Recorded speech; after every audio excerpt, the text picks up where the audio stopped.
ആത്മഹത്യ ചെയ്ത മിഥുന്റെ കുടുംബത്തിന് നീതി ലഭിക്കണമെന്ന് ആവശ്യപ്പെട്ട് ബിജെപി നോർത്ത് ജില്ലാ കമ്മിറ്റി വടക്കാഞ്ചേരി ഫോറസ്റ്റ് സ്റ്റേഷനിലേക്ക് നടത്തിയ പ്രതിഷേധ മാർച്ച് സംഘർഷത്തിൽ കലാശിച്ചു. എങ്കക്കാട് റെയിൽവേ ഗേറ്റിന് സമീപത്ത് വെച്ച് പോലീസ് മാർച്ച് തടഞ്ഞതിനെ തുടർന്ന് ബാരിക്കേഡ് മറികടക്കാൻ ശ്രമിച്ച പ്രവർത്തകർക്ക് നേരെ പോലീസ് ജലപീരങ്കി പ്രയോഗിച്ചു. മിഥുന്റെ മരണത്തിന് ഉത്തരവാദികളായ ഫോറസ്റ്റ് ഉദ്യോഗസ്ഥരെ സർവീസിൽ നിന്നും പിരിച്ചുവിടുക, കുടുംബത്തെ സർക്കാർ ഏറ്റെടുക്കുക എന്നീ ആവശ്യങ്ങൾ ഉന്നയിച്ചാണ് പ്രതിഷേധം സംഘടിപ്പിച്ചത്. മാർച്ച് ബിജെപി സംസ്ഥാന vice president advocate K Aneesh Kumar ഉദ്ഘാടനം ചെയ്തു. ഒരാൾക്കെതിരെ കേസ് ചാർജ് ചെയ്യണമെങ്കിൽ കൃത്യമായിട്ടുള്ള തെളിവ് വേണം, തൊണ്ടി വേണം.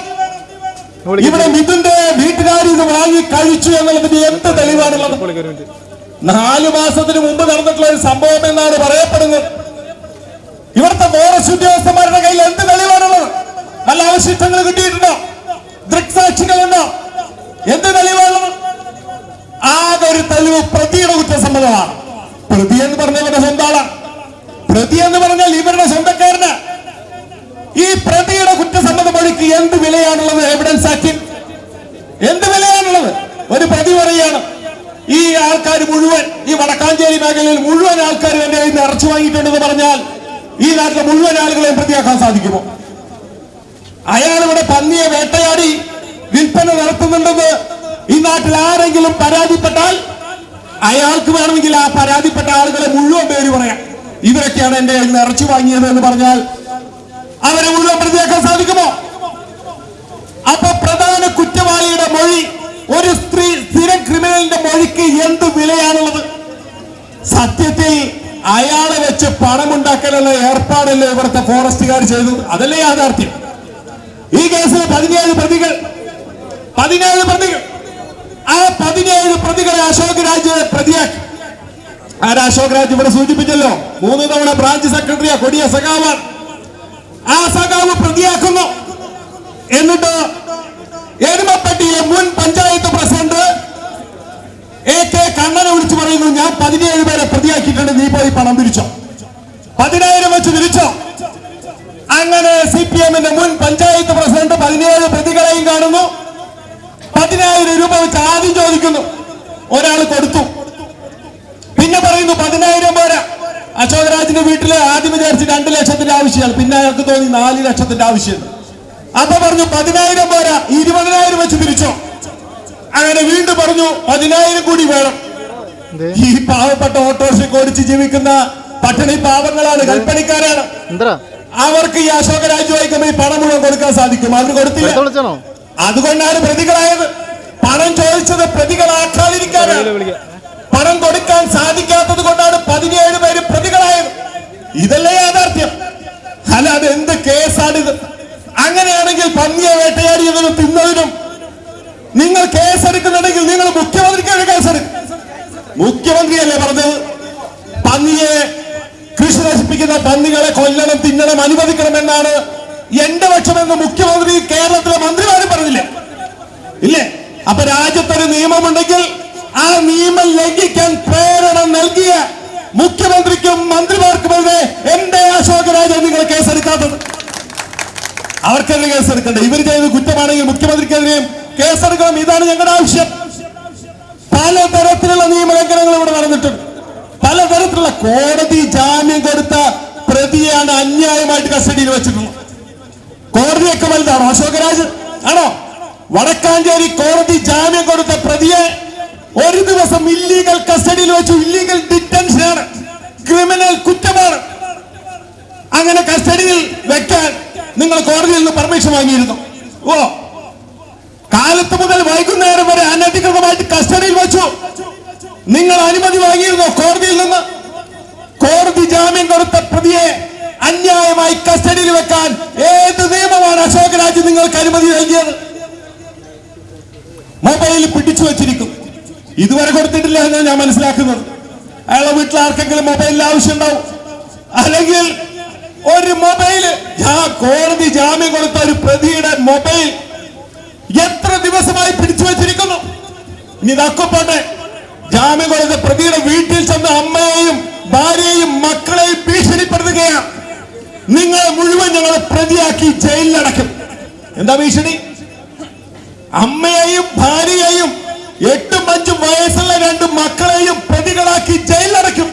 ഇതാണ് ഭീഷണി. എന്തുകൊണ്ടാണ് മിഥുൻ ആത്മഹത്യ ചെയ്തത്? ഈ ഭീഷണി കേട്ട് ഭയന്നിട്ടാണ് മിഥുൻ ആത്മഹത്യ ചെയ്തത്. അങ്ങനെ സംഭവിച്ചാൽ ആത്മഹത്യാ പ്രേരണ കുറ്റത്തിന് കേസെടുക്കണ്ടേ? വേണ്ടേ? ഇതിപ്പോ വേറെ ഏതെങ്കിലും വ്യക്തി ഭീഷണിപ്പെടുത്തിയിട്ടാണ് മിഥുൻ ആത്മഹത്യ ചെയ്തതെങ്കിൽ ആ വ്യക്തിക്കെതിരെ കേസെടുക്കില്ല. ഇല്ലേ? ഈ നാട്ടിൽ ആരെങ്കിലും ഭീഷണിപ്പെടുത്തിയിട്ടാണ് ഒരു ചെറുപ്പക്കാരൻ ആത്മഹത്യ ചെയ്തതെങ്കിൽ ആ ഭീഷണിപ്പെടുത്തിയവരെതിരെ ആത്മഹത്യാ പ്രേരണ കുറ്റം ചാർജ് ചെയ്യില്ലേ? അതാണ് എന്റെ ചോദ്യം. അങ്ങനെയാണെങ്കിൽ എന്തുകൊണ്ട് ഈ ഫോറസ്റ്റ് ഉദ്യോഗസ്ഥന്മാർക്കെതിരെ, ഈ അനധികൃതമായിട്ടുള്ള നിയമവിരുദ്ധമായിട്ടുള്ള പ്രവൃത്തി ചെയ്ത ഇവർക്കെതിരെ എന്തുകൊണ്ട് കേസെടുക്കാൻ തയ്യാറാകുന്നില്ല? ഇവർക്കെന്താ വല്ല പ്രിവിലേജും ഉണ്ടോ? ഇവർക്കെന്താ വല്ല മുൻഗണനയും ഉണ്ടോ? അപ്പൊ നിയമപ്രകാരം ചെയ്യേണ്ട ഒരു പ്രവൃത്തി ചെയ്യണമെന്നാണ് ഞങ്ങൾ പോലീസിനോട് ആവശ്യപ്പെടുന്നത്. നിങ്ങൾ ഈ അശോക് രാജിനെ സംരക്ഷിക്കാൻ വേണ്ടിയിട്ടാണ് ഈ കേസെടുക്കാതിരിക്കുന്നതെങ്കിൽ നിങ്ങളോട് ഞങ്ങൾക്ക് പറയാനുള്ളത്, അശോക് രാജിന് നല്ലത് കേസെടുക്കുന്നതാണ്. അശോക് രാജിന്റെ ഭാവിക്ക് നല്ലത് നിയമപ്രകാരം നിങ്ങൾ കേസെടുക്കുന്നതാണ്. അതെടുത്തില്ലെങ്കിൽ അതിന് മറ്റു നടപടികളിലേക്ക് കടക്കാൻ ഞങ്ങൾ നിർബന്ധിതരായാൽ ഞങ്ങളെ തടയാൻ നിങ്ങൾ 4 ബാരിക്കേഡുകൾക്ക് സാധിക്കില്ല. ഞങ്ങൾ ഈ ബാരിക്കേഡൊക്കെ വെച്ചപ്പോ ഇവിടെ നിന്നത് നിങ്ങളുടെ ശക്തി കണ്ട് പേടിച്ചിട്ടൊന്നല്ല. ഞങ്ങൾ വഴങ്ങി തരുന്നതാണ്. ഞങ്ങൾ നിയമവ്യവസ്ഥയിൽ വിശ്വസിക്കുന്ന ഒരു രാഷ്ട്രീയ പാർട്ടിയാണ്. ഇന്ത്യ മഹാരാജ്യം ഭരിക്കുന്ന പാർട്ടിയാണ്. അല്ലാതെ ഈ ബാരിക്കേഡ് മറികടക്കാനും അശോക് രാജിനെ കൈകാര്യം ചെയ്യാനും ഞങ്ങൾ കഴിയാഞ്ഞിട്ടല്ല, കഴിവില്ലായിട്ടല്ല, നിയമവ്യവസ്ഥയോടുള്ള ബഹുമാനം കൊണ്ടാണ്. അതൊന്ന് മനസ്സിലാക്കണം. 14 കോടി പ്രവർത്തകരുള്ള നരേന്ദ്രമോദിയുടെ 10ാമത് അശോക് രാജ് ഭാരതീയ ജനതാ പാർട്ടി നിങ്ങൾ മറക്കണ്ട. ഇവിടെ നടപടി സ്വീകരിക്കാൻ തയ്യാറാക്കണം. ഇവിടെ നീതി ലഭിക്കണം. മിഥുന്റെ കുടുംബത്തിന് നീതി ലഭിക്കണം. ഒരു കുടുംബത്തിന് അവരുടെ അത്താണിയാണ് നഷ്ടപ്പെട്ടത്. ആ കുടുംബത്തിന് ഏക അത്താണിയാണ്, ഒരേ ഒരു ആന്തരിയാണ് ആ വീട്ടിലെ 2 പിഞ്ചു കുട്ടികളാണ്. നിങ്ങൾ ആ വീട്ടിൽ പോയാൽ ഹൃദയഭേദകമായിട്ടുള്ള കാഴ്ചയാണ് നമുക്ക് കാണാൻ സാധിക്കുന്നത്. എന്തൊരു ധീരമായിട്ടുള്ള കാഴ്ചയാണ് പ്രിയപ്പെട്ടവർ. അതിന് കാരണക്കാരായിട്ടുള്ള ഉദ്യോഗസ്ഥന്മാർക്കെതിരെ നടപടി സ്വീകരിക്കണമെന്ന് ഭാരതീയ ജനതാ പാർട്ടി ആവശ്യപ്പെട്ടാൽ അത് ചെയ്യാനുള്ള ബാധ്യത, ഉത്തരവാദിത്വം പോലീസ് ഉദ്യോഗസ്ഥന്മാർക്കുണ്ട്, ഫോറസ്റ്റ് ഉദ്യോഗസ്ഥന്മാർക്കുണ്ട്. അതിന് നിങ്ങൾ തയ്യാറാകണമെന്ന ആവശ്യം ഉന്നയിച്ചുകൊണ്ടാണ് ഞങ്ങൾ പ്രതിഷേധം സംഘടിപ്പിക്കുന്നത്. ഏറ്റവും കൂടുതൽ കുട്ടികളെ പീഡിപ്പിക്കുന്ന പോക്സോ കേസ് രജിസ്റ്റർ ചെയ്യുന്ന സംസ്ഥാനം, ഏറ്റവും കൂടുതൽ കവർച്ച നടക്കുന്ന സംസ്ഥാനം, ഇതിലാണ് 1ാം സ്ഥാനം. നിങ്ങൾ തെറ്റിദ്ധരിക്കണ്ട, ഇതൊക്കെ ശരി തന്നെ, അതിലൊക്കെ 1ാം സ്ഥാനം തന്നെയാണ്. ഇത് വെറുതെ പറയുന്നല്ല, ക്രൈം റെക്കോർഡ്സ് ബ്യൂറോയുടെ കണക്കിലാണ് പറയുന്നത്. ഇതിലെല്ലാം കേരളം 1ാം സ്ഥാനത്താണ്.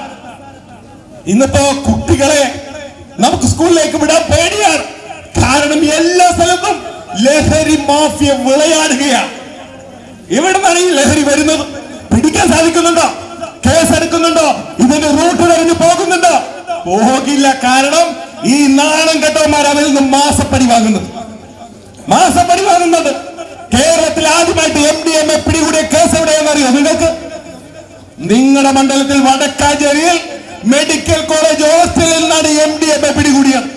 ഡോക്ടറുടെ കയ്യിൽ നിന്ന് പിടികൂടിയത്. ഡോക്ടറെ പിടിച്ച് പ്രതിയാക്കി, പിന്നെ കേസൊക്കെ തേച്ചു മാച്ച് കളഞ്ഞു. ആരാണ് ഡോക്ടർക്ക് MDMA എത്തിച്ചു കൊടുത്തത്? അന്വേഷിച്ചോ? ആ സപ്ലയറെ പിടിച്ചോ? കേസ് തേച്ചു മാച്ച് കളഞ്ഞില്ലേ? പണം വാങ്ങി കേസ് തേച്ചു മാച്ച് കളഞ്ഞു. ഇന്നിപ്പോ കേരളത്തിൽ എവിടെ MDMA പിടിച്ചാലും, സിന്തറ്റിക് ലഹരി പിടിച്ചാലും അതിലൊരു കമ്മ്യൂണിസ്റ്റുകാരാണ്. അതില്ലാത്ത കേസില്ല. ഡിവൈഎഫ്ഐക്കാരുടെ എല്ലാത്തിലും പ്രതികൾ. ഏത് കേസ് നിങ്ങൾ പരിശോധിച്ചോ? എല്ലാത്തിലും ഒരു ലഹരി വണ്ടി പിടിച്ചു. ആലപ്പുഴയിൽ അതിന്റെ ഓണർ ആരാ? ആലപ്പുഴയിൽ CPM-ന്റെ കൗൺസിലറാ. CPM-ന്റെ കൗൺസിലർ വലിയ വാർത്തയായിരുന്നു. ഒരു ലോഡ് നിറയെ ലഹരി. ആലപ്പുഴയിൽ CPM-ന്റെ കൗൺസിലറാ. ഡിവൈഎഫ്ഐക്കാരില്ലാത്ത കച്ചവടമുണ്ടോ? എല്ലാ ലഹരി കച്ചവടം സ്കൂളിലും കോളേജിലും എല്ലായിടത്തും. ഇതിന്റെ നെറ്റ്വർക്ക് എന്ന് പറയുന്നത് ഇതിന്റെ കേരളത്തിലെ ഫ്രാഞ്ചൈസി എടുത്തുള്ള ഡിവൈഎഫ്ഐ. Drink drug disco. ഇതാണ് ഇപ്പൊ യൂത്തിന്റെ ഹരം. എന്താണ് ഡ്രിങ്ക് ഡ്രഗ് ഡിസ്കോ? ഡിവൈഎഫ്ഐയിലെ ഡി എന്താണെന്ന് നിങ്ങൾ ആരും സംശയിക്കേണ്ട. ആ ഡിയുടെ അർത്ഥമാണ് ഡ്രിങ്ക് ഡ്രഗ് ഡിസ്കോ. ഈ നാണം കെട്ടന്മാർക്ക് ഇത് കണ്ടുപിടിക്കാൻ സാധിക്കുന്നുണ്ട്. കേരളം ഇങ്ങനെ ലഹരിയുടെ ഹബ്ബായി ഇവിടുത്തെ യുവതലമുറ നശിക്കുമ്പോ ഈ കേരളത്തിലേക്ക് ഒരു തരി MDMA കടക്കാൻ ഞങ്ങൾ അനുവദിക്കില്ല എന്ന് പ്രഖ്യാപിക്കാനും നടപ്പിലാക്കാനും കേരളത്തിലെ ഭരണകൂടത്തിനും ഇവിടുത്തെ ഫോഴ്സിനും സാധിക്കുന്നുണ്ടോ? ഒരു സംസ്ഥാനം നശിച്ചുകൊണ്ടിരിക്കുക. ഇതിനെ തടയിടാൻ നിങ്ങൾക്ക് സാധിക്കുന്നുണ്ടോ? ഇനി ലോകത്ത് എവിടെ തീവ്രവാദം ഉണ്ടായാലും തീവ്രവാദികൾ പോകുന്ന എവിടെന്നാ? കേരളത്തിൽ നിന്നാ. ഇപ്പൊ പഹൽഗാം ആക്രമണം ഉണ്ടായി. പട്ടാളത്തിന്റെ തിരിച്ചടിയിൽ കണ്ണൂരുകാരൻ കൊല്ലപ്പെട്ടു. അതും പോയത് കണ്ണൂരിൽ നിന്നാ. കേരളത്തിൽ നിന്നൊരു തീവ്രവാദി ഇല്ലാതെ ഒരു സ്ഥലത്തൊരു കച്ചവടമില്ല. തീവ്രവാദികൾക്ക് എല്ലാ സഹായവും ചെയ്തു കൊടുക്കാണ് പിണറായി ഭരണകൂടം. ഇന്ത്യയിൽ ഒരു സംസ്ഥാനത്തും തീവ്രവാദികൾക്ക് ക്യാമ്പ് നടത്താൻ സാധിക്കില്ല. പക്ഷേ പിണറായി വിജയന്റെ കേരളത്തിൽ പാനായിക്കുളത്ത് ക്യാമ്പ് നടക്കുന്നു, കനകമലയിൽ ക്യാമ്പ് നടക്കുന്നു, നാറാത്ത് ക്യാമ്പ് നടക്കുന്നു, 20 ദിവസം 30 ദിവസം ക്യാമ്പ് നടക്കുന്നു. ഒരുത്തരവില്ല പിടിക്കാൻ. അവസാനം കേന്ദ്ര സേന വേണ്ടി വന്നു ഈ തീവ്രവാദികളെ പൊക്കാൻ. PFI നിരോധിച്ച് ഈ കേരള പോലീസിനെ അറിയിക്കാതെയാണ് കേന്ദ്ര സേന വന്ന് ഈ തീവ്രവാദികളെ പിടിച്ചു. BJP നോർത്ത് ജില്ലാ പ്രസിഡന്റ് അഡ്വക്കേറ്റ് നിവേദിത സുബ്രഹ്മണ്യൻ അധ്യക്ഷനായി. മാനസികമായും ശാരീരികമായും പീഡിപ്പിച്ചുകൊണ്ട് അവരുടെ പോലീസുകാരുടെ ടാർഗറ്റ് എത്തിക്കാൻ ജീവിക്കുന്നത് എന്നുള്ളതിന്റെ ദൃഷ്ടാന്തമാണ് മിഥുനിലൂടെ നമ്മൾ കാണുന്നത്. ഇവിടെ എല്ലാവരും മാസാന്ത്യമാകുന്നതിന് മുമ്പ് തന്നെ പേടിച്ച് ജീവിക്കേണ്ട ഒരു സാഹചര്യമുണ്ട് എല്ലാ ജനങ്ങളും. കാരണം മാസാന്ത്യമാകുമ്പോൾ ട്രാഫിക് പോലീസ് ആയാലും ഫോറസ്റ്റ് ഉദ്യോഗസ്ഥരായാലും സാധാരണക്കാരായിട്ടുള്ള പോലീസ് ഉദ്യോഗസ്ഥരായാലും ടാർഗറ്റിന്റെ ഒരു വലിപ്പം മനസ്സിലാക്കിക്കൊണ്ട് അവർക്ക് നൽകിയിട്ടുള്ള ടാർഗറ്റ് മുട്ടിക്കാനുള്ള നെട്ടോട്ടത്തില് സാധാരണക്കാരനായിട്ടുള്ള അട്ടിക്ക് വകയില്ലാത്തവരെ പീഡിപ്പിച്ചുകൊണ്ട് അവരിൽ നിന്ന് ഊറ്റിയെടുക്കുന്ന കാശ് കൊണ്ട് എന്താണ് ചെയ്യുന്നത് എന്നുള്ളത് ഈ കേരളത്തിലെ ജനത മനസ്സിലാക്കണം. പന്നിമാംസം കഴിച്ചു എന്നുള്ള കുറ്റം പറഞ്ഞുകൊണ്ട് അവനെയും അവന്റെ കുടുംബത്തിലുള്ള എല്ലാവരെയും ജയിലിലടയ്ക്കുമെന്നും പൊതുമധ്യത്തിൽ വിചാരണ ചെയ്യുമെന്നും പറഞ്ഞപ്പോൾ ആ പാവം പേടിച്ചു. കാശിനായിട്ട് അദ്ദേഹം നെട്ടോട്ടം ഓടി. പാവപ്പെട്ടവന് കടം കൊടുക്കാൻ പോലും കേരളത്തിലുള്ളവർക്ക് ഇപ്പോൾ സാധ്യമല്ല. കാരണം കേരളത്തിൽ ആരുടെയും കയ്യിൽ പണമില്ല എന്നുള്ളതാണ് വാസ്തവം. അതുകൊണ്ട് ആ പാവത്തിന് കടം മേടിക്കാൻ പോലും സാധിച്ചില്ല.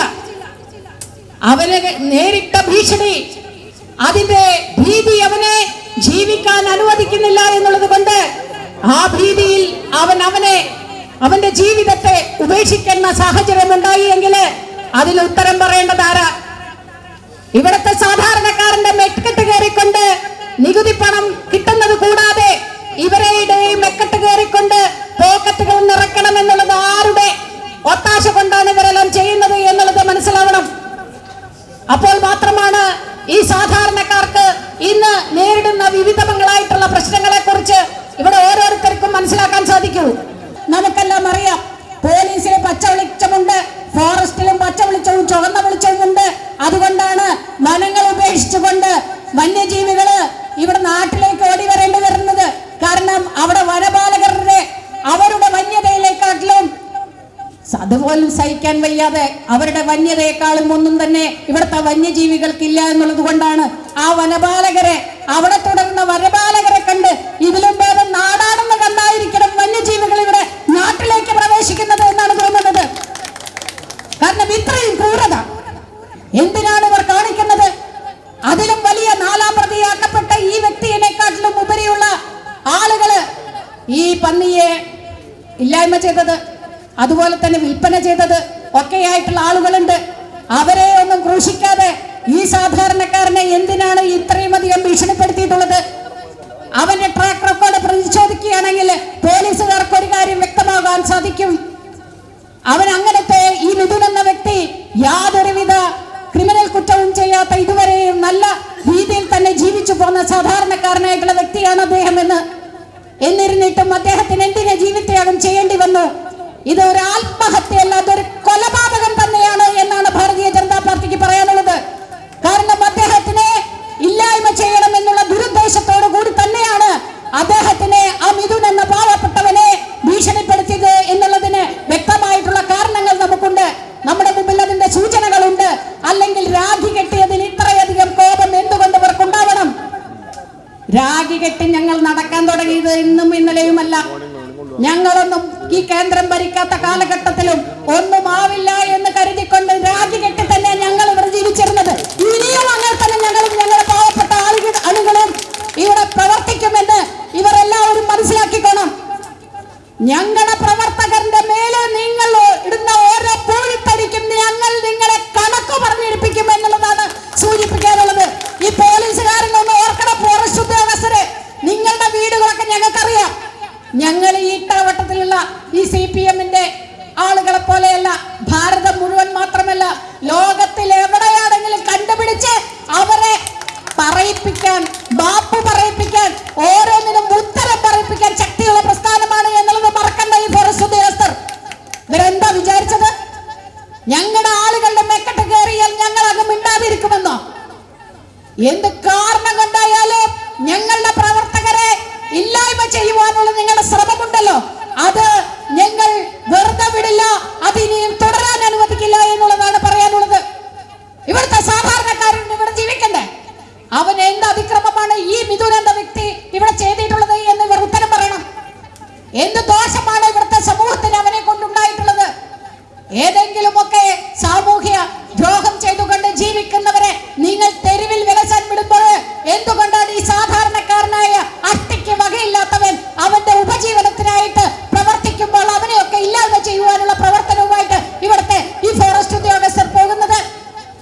കാരണം അവന് അഷ്ടിക്ക് വകയില്ല. അവന് കൊടുക്കാൻ ഇവരെ വിലയ്ക്ക് വാങ്ങുവാനുള്ള ധനമില്ല എന്നുള്ളത് അതൊരൊറ്റ കാരണം കൊണ്ടാണ് മിഥുനെ അവർ ഇല്ലായ്മ ചെയ്തിരിക്കുന്നത്.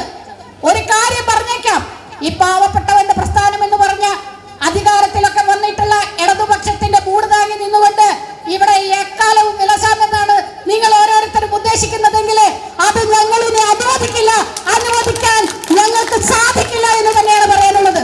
തുടർന്ന് വീണ്ടും പ്രതിഷേധിച്ച പ്രവർത്തകർക്ക് നേരെ പോലീസ് രണ്ടാം വട്ടവും ജലപീരങ്കി പ്രയോഗിച്ചു.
പിരിഞ്ഞു പോകാതിരുന്ന പ്രവർത്തകരെ പിന്നീട് പോലീസ് ബലം പ്രയോഗിച്ച് അറസ്റ്റ് ചെയ്തു നീക്കി. ജില്ലാ ഭാരവാഹികളായ വിപിൻ കൂടിയേടത്ത്, നിത്യാസാഗർ, മണ്ഡലം പ്രസിഡന്റുമാർ, BJP യുവമോർച്ച പ്രവർത്തകർ ഉൾപ്പെടെ നിരവധി പേർ മാർച്ചിൽ പങ്കെടുത്തു.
അഴകും ഫാഷനും ഒരുമിക്കുന്ന 1 ഗ്രാം ഗോൾഡ് ആഭരണങ്ങൾ, ഫാൻസി ഐറ്റംസ്, കോസ്മെറ്റിക്സ്, ബാഗുകൾ, പ്രമുഖ കമ്പനികളുടെ ട്രോളി ബാഗുകൾ എന്നിവയുടെ ഏറ്റവും പുതിയ കളക്ഷനുമായി Misba fancy and gold covering.